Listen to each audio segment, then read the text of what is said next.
Hey, this is Dr. Ben Whites, host of the Rational Wellness Podcast. I talk to the leading health and nutrition experts and researchers in the field to bring you the latest in cutting-edge health information. Subscribe to the Rational Wellness Podcast for weekly updates. And to learn more, check out my website, drwhites.com. Thanks for joining me, and let's jump into the podcast. Hello, Rational Wellness Podcasters. Today, our topic is hormone replacement therapy with Dr. Marcia Harris. For those who have not followed the history of hormone replacement therapy for women after menopause, a lot of the story revolves around a Women's Health Initiative study that was published in the Journal of the Medical Association in 2002. Women, as compared to men, are at reduced risk of heart disease due to the protective effects of estrogen prior to menopause. However, after menopause, their heart disease risk rises without the protection of estrogen. We also know that estrogen is protective of bone health, brain health, and many other aspects of health. Prior to the Women's Health Initiative study, it was widely believed that hormones were beneficial in the prevention of chronic diseases and mortality, and many women took hormones after menopause. After the Women's Health Initiative study was published, this number dropped to 2 to 3%. This study, the Women's Health Initiative study, concluded that women who took conjugated equine estrogen and a synthetic progestin had a higher risk of heart disease, blood clots, and breast cancer. Doctors in the U.S. largely stopped prescribing hormone replacement therapy due to these perceived risks. Now, 23 years later, and numerous reanalysis of the Women's Health Initiative, and many studies later, hormone therapy is now finally starting to be accepted again by mainstream medicine, such as the American College of Obstetrics and Gynecology, which now generally recommends hormone therapy for managing menopausal symptoms, of course, with a preference for FDA-approved formulations, and discourages the use of compounded formulations. Today, to discuss this topic, we have Dr. Marcia Harris, who went to medical school at Columbia University. She practiced allopathic medicine for her first 20 years in practice, though for the last 17 years, she's been focused on wellness and preventative medicine and bioidentical hormone replacement therapy for both men and women. Dr. Harris prides herself on being able to take care of the whole patient and getting to the root cause of whatever the problem is, which I would regard as functional medicine, which is the focus of this podcast. In addition, Dr. Harris runs the Wellness Restoration Center in New York City, and she successfully run a cash practice for all these years. So, Dr. Harris, thank you so much for joining us. Thank you for having me, Dr. Weiss. Yes, and congratulations for running a successful cash practice, because that's a big achievement. Why don't we start by, I'm just curious, what made you decide to opt out of the insurance model? Oh, that actually goes back to when I started my OBGYN practice. Right. I literally I finished my residency in 79, 80, and I started the OBGYN practice then. The first patient I delivered was the wife of the chief resident in ophthalmology at one of the New York City hospitals. Okay. And City Insurance was at the time GHI. Now, I had spent 6 months getting myself into all the insurance plans, like all 35 of them, And the first check I got, which was now, I think I got the check in September or October. And the bill at that time for total obstetrical care was $1,800. Total obstetrical care. We're talking about 1980. Huh. Okay?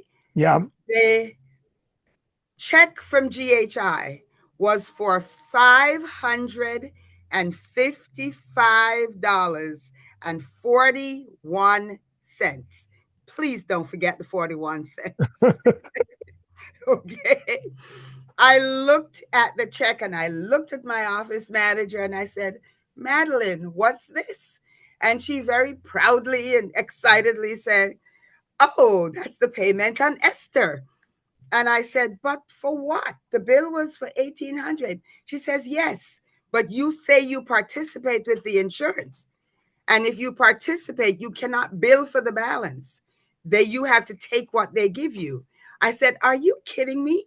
So I just took care of this woman for 9 months of a pregnancy, sat there with her for 24 hours, delivered her baby, took care of her for the 6 weeks after for less than a third of the going rate. I said, please, before you leave, bring me all the contracts. And I literally sat in my office and hand wrote the letters 34 times, taking myself out of every insurance. I don't even take Medicare. Right. I take nothing. And this goes back, as I said, to 1980, 45 years. Well, be 45 honest years. with you, if you got close to a third of your bill from insurance, you did incredibly well. Well, my then husband was an ophthalmologist. And at the time, Medicare was paying ophthalmologists $2,200 for a cataract. Okay. One cataract, $2,200. I lived to see, and I'm not sure over what period of time, but I actually lived to see them getting $650 for a cataract. That Right. 2,200 was whittled down over a period of time to 650. Right. And which is incredibly challenging if you're in practice and your rent goes up 3% every year and the salaries go up and everything else goes up and then the insurance companies pay you less. 3%. This is New York City. My rent went up 3%, 3%, 3%, 20%, 20%, 20%. I told you I just moved, and that's the reason I moved. Okay. My rent literally almost doubled. Wow. I grew up in New York, but I've been out in LA for a long time now. So, I don't know. Is it any better? I don't know. I don't really know how to compare, but typically we usually get a lease where the rent goes up 3%. Right. That's what you would expect. Right. But they did that for 3 or 4 years, and then they just, I don't know. I guess there was an escalation clause, which I guess I didn't catch. So, Okay. Well, let's get into our discussion about hormone therapy. So perhaps you can first start by giving us your opinion, observations about the Women's Health Initiative study. well, let me start. I actually found hormones for me because I was completely non-functional. And when I started going through menopause, and I couldn't, I my symptoms were so severe that I literally couldn't function. And I What were your tried symptoms? especially the vasomotor stuff. Most people get 4 or 5 or 6 or 8 hot flashes a day. I was getting 20, Right. and they were severe. I was waking up at night drenched in sweat. I mean, it was really, really, really bad.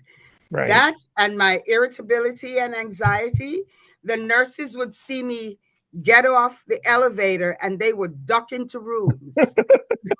It's like, let's see what mood she's in today before we go close to her. It was Okay. that bad. Okay. And I tried everything. I tried everything. And everything worked a little bit for a little while. And then I had to move to something else. And as I stepped it up and stepped it up and stepped it up, I eventually found the bioidentical hormones. Did my research, found them. I actually went out to Scottsdale, Arizona to get trained. And we're talking about, when was that? We're talking about, I think, 96, 97. So this was even before the Women's Health Initiative study. Okay. Now, we as gynecologists at that time, I mean, I was well trained on hormones, air quotes, hormones. What we were using at the time, the horse's urine stuff. Right. The conjugated equine estrogen. I'm still amazed that we thought it was a good idea to give women hormones from horses. Now, you damn well know that they never prescribed horses hormones to men. There you go. Isn't it amazing that we're treated like second-class citizens? We're always treated like second-class citizens. And in addition to which, very little of the research is done on women. Right.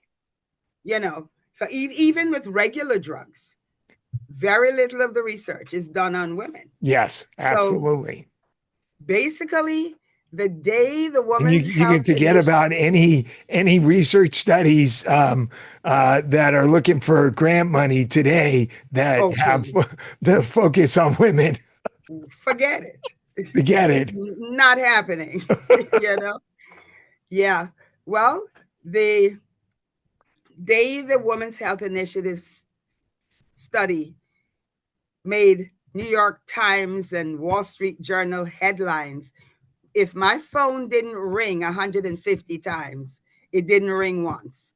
I mean, it rang off the hook. Women, I mean, everybody was calling, what do we do? Right. The problem with the Women's Health Initiative study, now, first of all, let me backtrack a little bit. We had been, as I said, trained on hormones in medical school, residency, etc. However, there were no studies. They were all observational studies. We thought we knew that it was protective of the heart. We thought we knew that it protected the brain. We thought we knew that it built the bone. I mean, we saw this definitely going forward, but there were no, prospective, going forward studies. Right. So this was a concerted effort to do that, which was very commendable, to get everybody to come together, 166,000 women. And we're now going to prove that, yes, estrogen does indeed protect the heart. Yes, it does protect the bone. Yes, it does protect the brain. We were now going to prove this. So very commendable. However, the study was flawed from day one. As you know, they actually, first of all, how are you going to do a study on menopause and not include women who are symptomatic? Right. Women who were symptomatic were not included. So the younger women, the 40 and 45 and 50 and 55-year-olds, 80% of them were not eligible to be a part of the study because they were all symptomatic. Right. So the 20% who were not, or who had completed their symptoms, are the ones that were included. The average age of the patients in the Women's Health Initiative study was 64, 65 years old. Right. Made no sense. So from the beginning, it was flawed. Right. From the very beginning. Now, so the average age, 65 years old. Nobody with symptoms was included. Secondly, the arms of the study, the estrogen arm the estrogen and progestin arm. And that was the one that actually, that arm is the one that actually made the problem. Because they were using a synthetic progestin, not progesterone. So even in addition to the horse's urine, estrogen, they literally were using a progestin. And that synthetic progestin is what actually, it turns out, after the fact, is what made most of the problems. Right. So that was, you know, literally when, and let me go one step further. When these studies are done, they are analyzed, the committees sit down, they go over them, and they write up the paper as to how they're going to announce it. And, you know, this is what we found. They put it together and it is released. The epidemiologist, or I think he was an epidemiologist slash pharmacist, who looked at the data and literally went to the press. Nobody sat down. They didn't review it. This man got up, took it upon himself to go to the press and said, we've got a problem. Hormones cause cancer. So, front page New York Times, I remember the day. Hormones cause cancer. I mean, I know where I was the day John F. Kennedy was killed. I know where I was on 9/11. I know where I was and what I was doing that day, the day the Women's Health Initiative study was broken to the world. Hormones cause cancer. And the panic for women's health, it was kind of like a terrorist attack. Indescribable. It was a terrorist attack. Yeah, absolutely. I think it's pretty clear. There were so many problems with that study. They used oral estrogen instead of transdermal. They got it. Estrogen from a horse, which is not the same as human estrogen. They use synthetic progestin instead of progesterone. Yes. If estrogen is protective against heart disease, let's say, it's protective against atherosclerosis, and now women have no estrogen for 15 years, during which time they're developing heart disease. This plaque and all this buildup. And then they start taking the estrogen. It's a little late. A little late? It's totally late. Right. Which is another problem. It was just so flawed. And even after all that, if you just looked at the arm of the women who took estrogen only, they did fine. They did fine, exactly. They had no increased risk of cancer. They did fine. As a matter of fact, we now know, based on subsequent studies, that, with estrogen alone, it's actually protective against breast cancer. Right. That, believe it or not, has now been proven, study proven, that estrogen alone. Now, of course, now we're dealing with the plant-based and the bioidentical. We're not dealing with the conjugated equine estrogen anymore. Well, wait a minute. Oh, that's still being prescribed. I know, and that's so sad. I know. But what can I tell you? And synthetic progestins are still being prescribed as well. I know. I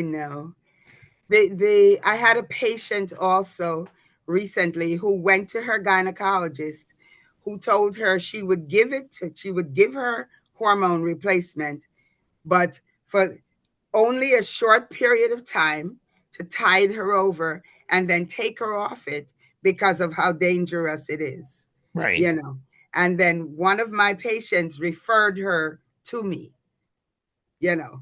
So, if you think about it, just in terms of how the body works and what's in the body naturally, how can it be the case that the hormones that have been in women's bodies for decades, that are having all these incredible functions and how our body works, and then after menopause, putting those same hormones back in her body, suddenly they're harmful? when they were Doesn't make helpful any and sense. promoted health for decades? Makes no sense. Makes no Our sense. hormones, there are hormone receptors on every single cell in the body. Absolutely. And our hormones are involved in almost 400 different functions. Right. So it makes sense that when the hormones decline, every cell is going to get affected. Yeah. And that's what happens, which is why I tell patients all the time, your great great great grandmother and mine didn't live past 50. The average age of menopause is 51 or 52. So by the time our ancestors were getting ready to go through menopause or started going through menopause, they were also getting ready to die. I've really been enjoying this discussion, but I just want to take a few minutes to tell you about a product that I'm very excited about. Imagine a device that can help you manage stress, improve your sleep, and boost your focus, all without any effort on your part. The Apollo wearable is designed to do just that. Created by neuroscientists and physicians, this innovative device uses gentle vibrations to activate your parasympathetic nervous system, helping you feel calmer, more focused, and better rested. Among the compelling reasons to use the Apollo wearable are that users experience a 40% reduction in stress and anxiety. Patients feel that they can sleep. Their sleep improves up to additional 30 minutes of sleep per night. It helps you to boost your focus and concentration, and it's scientifically backed. And the best part is you can get all these benefits with a special $40 discount by using the promo code WEITZ, WEITZ, my last name, at checkout to enjoy these savings. So go to Apollo Neuro and use the promo code WEITZ today. And now back to our discussion. So when it comes to estrogen, what is your preferred form of estrogen? Do you like? Some doctors will prescribe in the functional medicine world. They'll prescribe transdermal bias formulations of estradiol and estriol. What do you think about that versus estradiol? Well, I'm a rebel again because 29 years ago, I actually brought pellets to New York City. Okay. And I know a lot of people don't like pellets, but it's because of the fact that they are not accustomed to them. They've never been trained and they don't know how to use them. Because dosed properly, there's nothing like pellets. Now, that is estradiol. Do I use biased? I do. And yes, I use it transdermally or sublingual. Those are the two ways, either transdermal or sublingual. The problem with both transdermal and sublingual is it's as if you're on the Coney Island roller coaster, because you put it on and your level goes way up and you're good for 12, 16, 18 hours, and then you crash and burn again. So you're constantly doing this, Okay. Whereas with the pellets, your body takes it as it needs it. And it's gradual. You build up to a level, it peaks, and it basically stays at that peak level until it starts getting used up. And when it starts getting used up, you make sure that they never get back to rock bottom, or they don't get back to the foot of the hill or the bottom of the roller coaster, because you give them more at that point. So it's more of a steady state, and your body uses it as it needs it.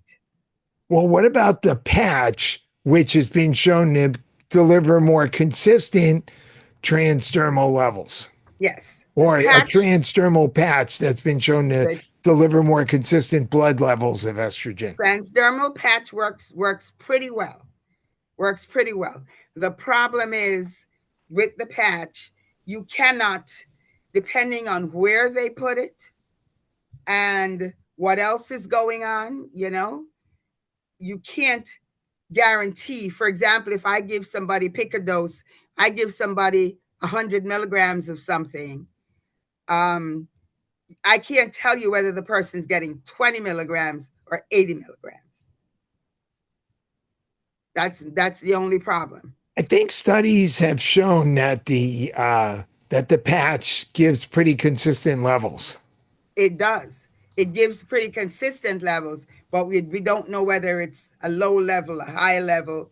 In other words, your skin's different than mine, whether you oiled it, whether there are so many Right, factors that come into play right. that. Now, when it comes to pellets, doctors I talk to who don't like to use pellets, um, their objections are that it's hard to know exactly how much a woman is going to perform optimally on. And if you put the pellet in and it's too high a level, there's nothing you can There's do nothing for you can three do about months. it. Right. Well, the person, how we were trained, there is an actual formula where 99 times out of 100, there I have no problem. In the 29 years I've been using pellets, I've had a problem 3 times. Okay. 3 times. Okay. So now, do you start low and gradually go higher, or how do you know No, what level to start at? I use the formula. There is a formula which based on the person's lab results. So we do blood tests and everybody. By Okay. the way, the testing standard is blood because there's even controversy about that. Of course there You know, is. There's controversy about everything. what can I tell you? There's even controversy about that. But Yeah, no, when it using comes to blood, testing, we have blood, we have urine, we have saliva. the problem with both urine and saliva is that's giving you an after the fact number. It's not telling you what's there, what's being used. What it's telling you, it's giving you the metabolite after it's been used. Does Right. that make sense? Yes. It's what's You know, being excreted by the body. that is correct. And I was very excited, like initially with the Dutch test, which Yeah. I have stopped using. Does not give me the same information. Well, but it does give you information that serum testing does not give you, which is how do you metabolize the estrogen? It does. It does. And Yes, that's important for, overall health, isn't it? it is. It Okay. is. Um, and then some doctors who use transdermal estrogen feel that saliva testing is better because they feel that when you deliver estrogen transdermally, it doesn't show up as easily in the bloodstream. Well, again, most of the time I do pellets. So the Right. gold standard still is blood. Right. Okay. Um, and do you often find that you have to increase the dosage, or you usually get the right dosage the first time?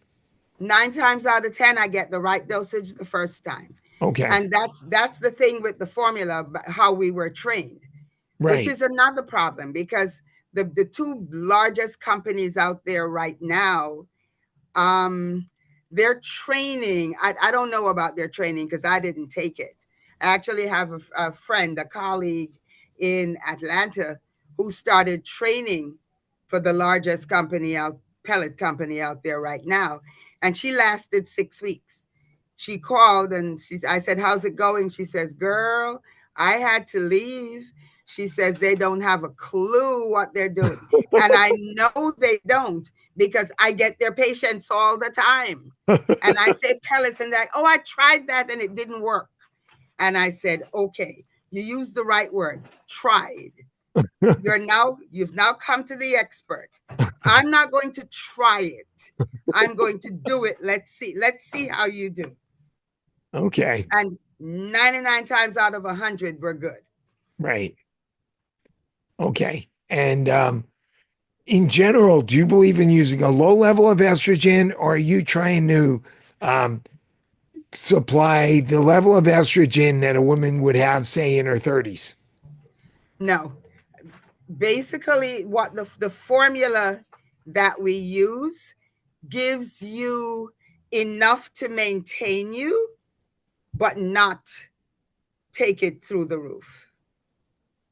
So no, we're not. I'm not trying to bring people back to their 30s.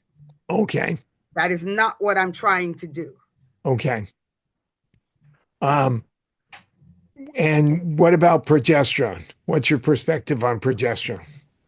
I love it. And do you recommend oral progesterone? I do oral because several reasons. Number one, progesterone is a much larger molecule. So even it does not get absorbed properly through the skin. It's better sublingually, but still is best if you do it orally. Now, Okay. progesterone, the fact that orally it does go through the liver, but it also helps with the insomnia and the sleep and calming and, getting rid of the anxiety and all of that type of thing. It works very, very well orally because it's a much, much larger molecule. Right. So, and even women who've had hysterectomies, I still keep them on progesterone. I adjust the dose based on their levels. The important thing with progesterone and estrogen is not the absolute level. It's the ratio of one to the other. And what should that ratio be? That ratio should be about 10 to 1. Okay. So if the estrogen is 20, the progesterone should be 2. Okay. If the estrogen is 200, okay, then, Okay.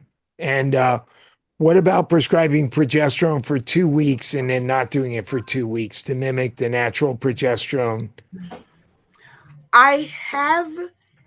It depends on the stage.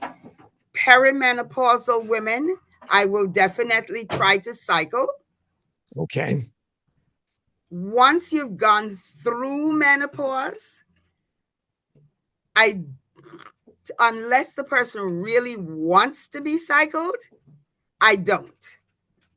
If the person wants to be cycled, I will still do it. But in general, once you're postmenopausal, it's more than a year, and you're in definite menopause, we no longer need to cycle you. I just keep the ratio, the 10 to 1 ratio as best I can. To play devil's advocate, isn't progesterone naturally secreted only for 2 weeks in a month for women? Not true. Okay. The level goes up after ovulation, but it's always there. Okay. But at a very Always low there. level, right? It's at a lower level. That is correct. But it's always there. Okay. Now, testosterone for women. Yes. You haven't touched that. I know. That's the next question. You read my mind. Okay. Because, most women are very surprised when I tell them that they need testosterone. But that's the man's hormone. No. We all have, not only do we have testosterone just as men do, we have 10 times less. Yeah. But we have testosterone. Absolutely. It's responsible for the same things. It's responsible for our muscle toning. It's responsible for our energy. It's responsible for our libido. It's Yeah. responsible for everything that it's responsible for in the man. As a Yeah. matter of fact, we have 10 times more testosterone than we have estrogen.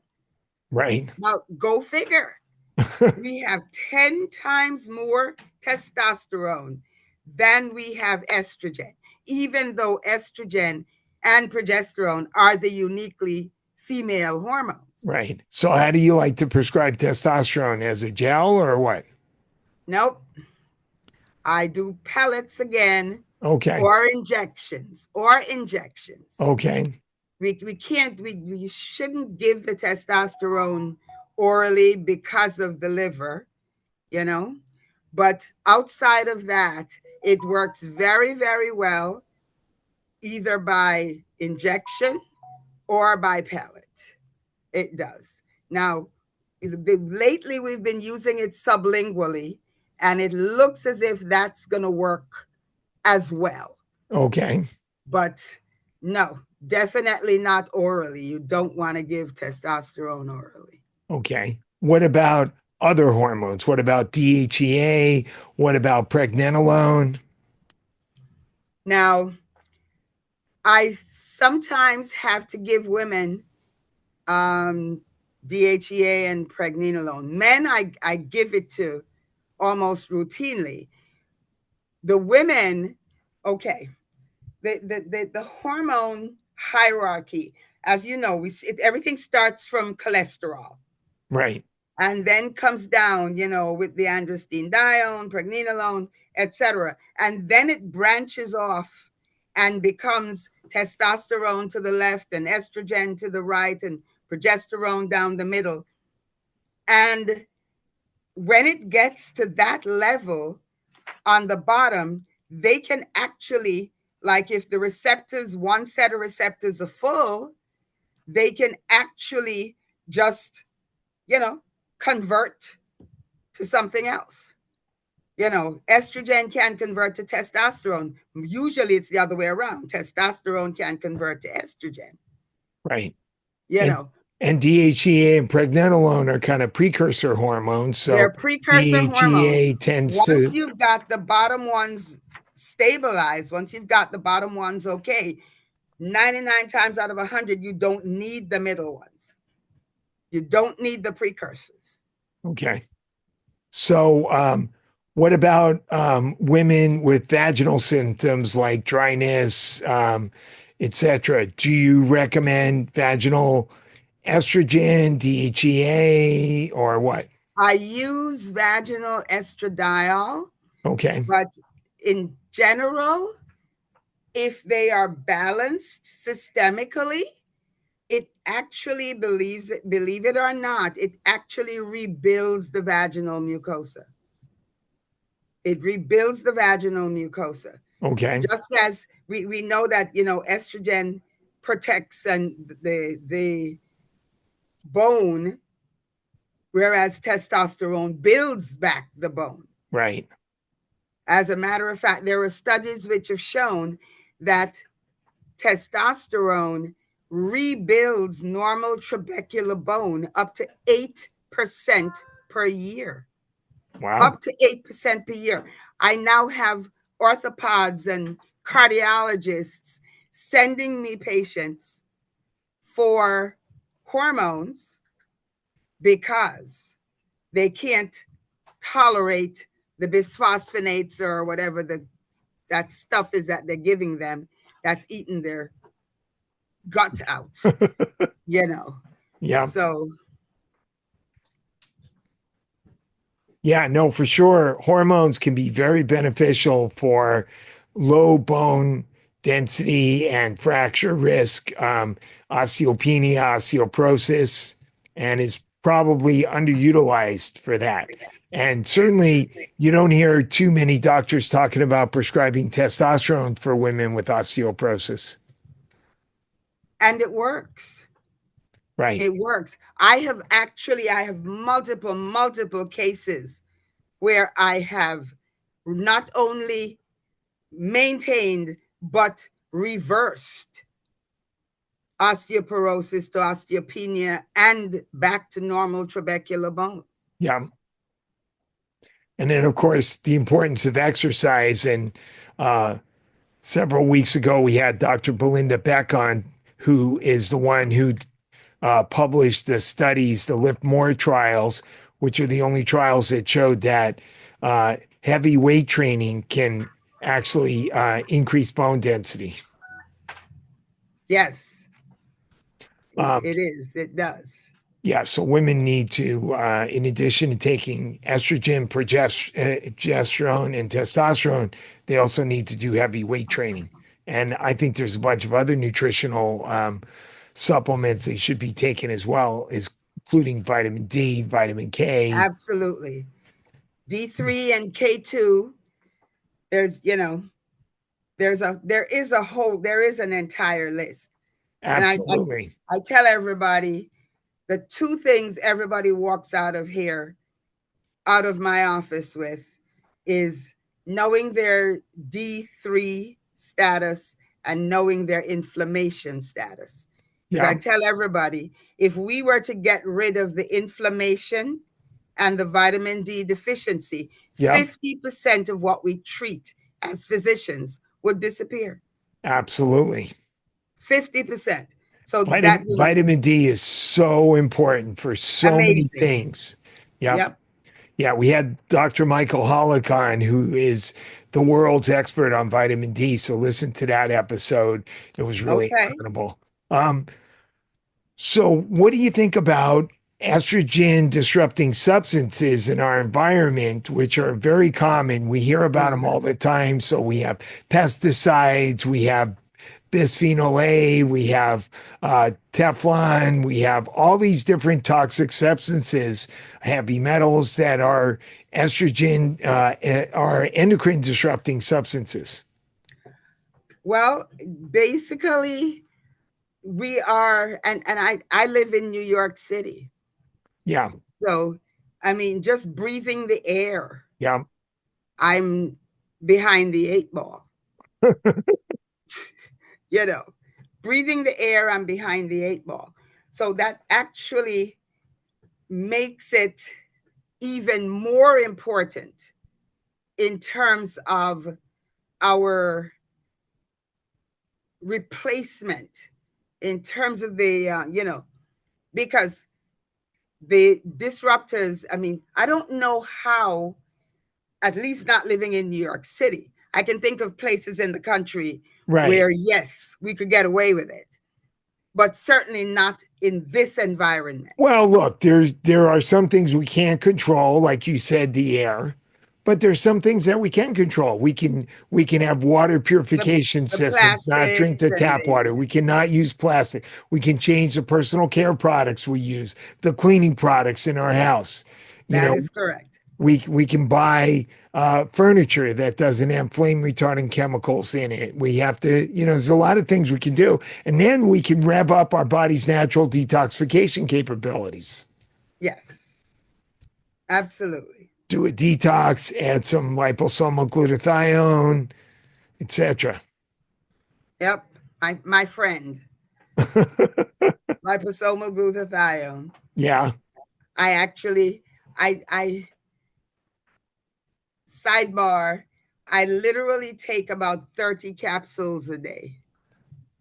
I'm right there with you twice a day. I literally take 30 capsules a day. I had company once and I got up in the morning and I'm putting out I have these three little, metal things and I'm putting out my supplements. And he stood there and he watched me and then said, please, don't take them. I'll be right back. Went upstairs, got his camera, came down and took a picture because he couldn't believe. And I explained what everyone was for, Right. 15 in the morning, Yeah. 10 after that, and like 6 or 8 before I go to bed at night. Yeah. So yeah, no, I'm taking about 30 in the morning and 30 in the afternoon with dinner, and then more. I take some before the gym.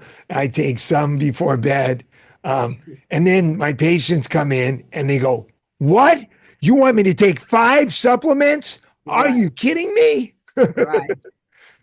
And And I yeah, understand the way I they do feel, but want I I do I want you to take. I feel like that's not many at all compared to It's what I not. take. It's not. And I Yeah, mean, let's face it, we get very little nutrient from the food we're eating. absolutely. When It's I started doing this 50 years ago, a tomato was a tomato. absolutely Now it doesn't even taste right. right. So you Absolutely. know it's It's grown in soil that's depleted of nutrients or maybe has some completely. artificial nutrients put back in. It's water is used that has many toxins in it. They use a lot of times toxic fertilizers, sprayed with pesticides, herbicides. Then it goes to your then it's stored in frozen containers for weeks and months on end, sometimes transported to other countries, and then you're cooking it and destroying nutrients even more. Absolutely. It really is amazing the state of the food in this country, but we won't get off topic. That's your baby, and it's another talk. Yeah, but we need to eat organic. We need to try to do the best we can. And then we need to try to make sure we have optimal levels of all the nutrients. And that's one of the reasons why we like to test rather than guessing. And, we have certain targets that we know there's studies showing that if you get your vitamin D level up to 60, you have significantly decreased risk of breast cancer. Absolutely. There's a number. We have data showing what is the optimal ranges for these nutrients, and then we supplement till we get to that range. Which is another problem because everybody comes in and says, "Oh, my doctor says I was normal." And Right. I draw my bell curve and say, "Look, arbitrarily, they put a line 15 degrees to the left and 15 degrees to the right. To the left, they say you don't have enough. To the right, they say you have too much. Using vitamin D, 30 to 100. And I draw my bell curve and I say, tell me, really, if you're 31, are you normal? Of And they course look not. at me and say, no, you're right. No, you're right. You're right. I say you're supposed to be. I don't use the word normal. I say optimal. You're supposed to be here. Yeah, Not what I tell them is normal is what the average American is. And the average American, 75% are overweight. They have heart disease, they have diabetes, they have multiple autoimmune diseases. They're losing muscle mass. They have low bone mass. I mean, you don't want to be like the average American. I'm gonna start using that.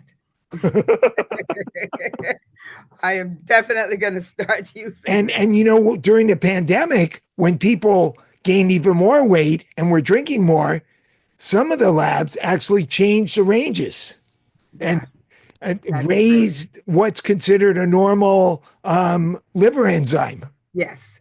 And it's funny, it took a while for that to catch on or catch up Right. because right after COVID, everybody's liver enzymes were elevated. Yep.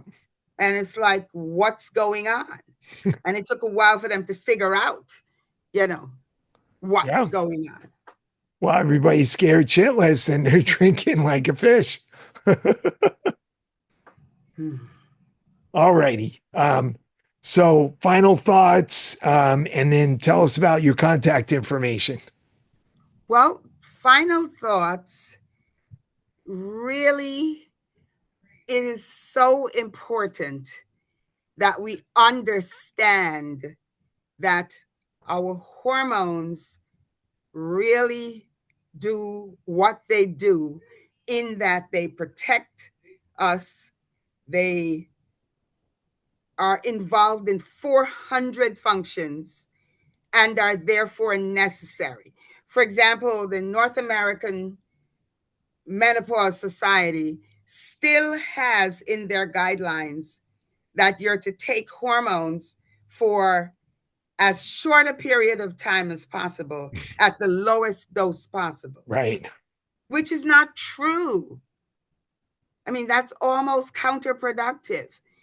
I'll be taking them until they, lay me down for viewing. I, I, I tried stopping, I tried decreasing, I was not able to. I still, if I go too long, can't function well. I love telling people I've been out of medical school for 50 years. And they look at me and say, oh, you're kidding. I thought you were 55 or 60. It's all the hormones. They really do what we say they do. They are protective. And all the myths out there, the misconceptions, the misinformation, I mean, I swear, menopause has to be the most misunderstood, for want of a better word, diagnosis in medicine. Have we covered most of the myths in our talk? Well, there are several others. Okay. Once you start hormones, you can't stop. Not true. Hormones are only for hot flashes and night sweats. Not true. Brain fog and weight gain is just a part of aging. Not true. All women go through menopause the same way. Not true. Menopause only affects your reproductive system. Not true. Once your period stops, the symptoms are over. Not true. Okay. You just have to tough it out. Not true. Ladies and gentlemen, you do not have to live with the symptoms. And most important, hormones are not dangerous. They are not dangerous. They are actually protective. They're not dangerous. There are two more. Women are being told they're too young to be starting menopause. Perimenopause starts as early as 39 or 40, normally. Okay. And the other thing, the last one, bioidentical hormones are unsafe and unregulated. That is not true. The compounding pharmacies are probably better regulated than the regular pharmacy. And even if you didn't want to use compounding pharmacies, you can take the FDA approved patch and you can take bioidentical progesterone pills that are FDA approved as well. Yes, that is correct. That is correct. But it's so important, and we're playing catch up. It's actually finally with Halle Berry and Nicole Kidman and Reese Witherspoon and Oprah that finally they're starting to listen to women. Right. Because we have been treated like second-class citizens.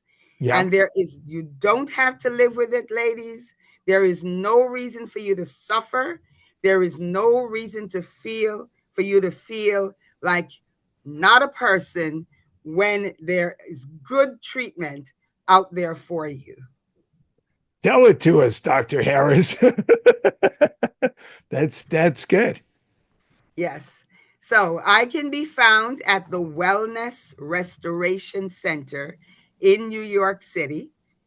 I'm on Madison Avenue, 575 Madison Avenue, 23rd floor. And what's the number? 646-478-9833. I don't use it. I don't remember it. 646-478-9833. The website is my name, drmarciaharris.com. 646-478-9833. And yes, I do virtual consults and everything as well. That's great. Thank you so much, Dr. Harris. Thank you so much for having me. Thank you for making it all the way through this episode of the Rational Wellness Podcast. For those of you who enjoy listening to the Rational Wellness Podcast, I would very much appreciate it if you could go to Apple Podcasts or Spotify and give us a 5-star ratings and review. As you may know, I continue to accept a limited number of new patients per month for functional medicine. If you would like help overcoming a gut or other chronic health condition and want to prevent chronic problems and want to promote longevity, please call my Santa Monica White Sports Chiropractic and Nutrition office at 310-395-3111, and we can set you up for a consultation for functional medicine. And I will talk to everybody next week.